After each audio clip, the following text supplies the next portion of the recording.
Alright, so here's kind of a response to this video, just saying, could president run again? And, I left a comment here, but I want to explain this a little more in detail here. This is the important part here in the 22nd Amendment, and it says no person shall be elected, keyword elected, to the office of president more than twice. No person who has held the office of president or acted president for more than 2 years of term to which some other person was elected. So that's just saying if you've served 2+ years already, you can only be elected one more time, right? Of someone else's term. So it effectively limits you to 10 years. But that's only for the elected part. The other important amendment is the 25th Amendment, and this says whenever there's a vacancy in the vice president, the president would nominate a new president, and he gets confirmed by both houses. Well, so what does this mean, right? All right, so let's start the situation of what happened. So we have the 28 election here, and we have JD running as the president with, say, a Steve Bannon or whoever you want it to be, right? And Trump would just wait on the side for the moment, assuming JD and Steve or whatever vice president win.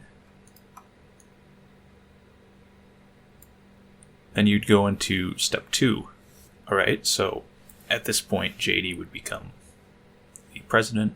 Whoever you want as VP would become the VP. And what you would have happen is you have your VP resign.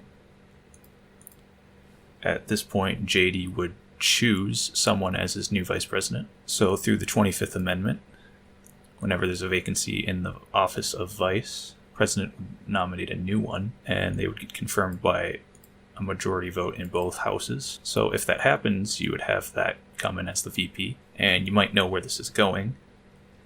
JD himself would resign.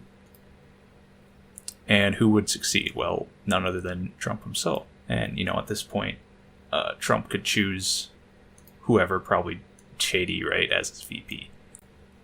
Now, of course, this requires you get both houses, but there is a way to do it with only one house. Well, the house. The second case is a bit different. It's the same in that it's based on the succession. So Trump would have to run for and win a House seat, and then you'd have to get a majority in the House, and he would then have to win the Speaker of the House. Right? At this point, you'd have your VP resign first, because, of course, you don't want JD to resign, because then it would just go like this, and he would have to pick a VP, and again, you'd need both houses. JD would not actually pick a new VP, he'd just leave the office vacant for the moment, and he would resign instead.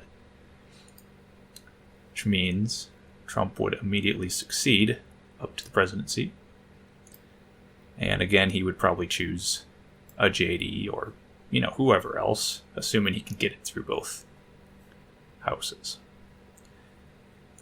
One last thing I wanted to mention, and I don't know if Jeremy's actually talked about this or if he knows about this, or maybe he does, but for other viewers, if we look at the 12th Amendment, there's a line here that says, no person constitutionally ineligible to the office of president shall be eligible to that of vice president. So, no, he could not run as the vice president because he needs to meet those requirements.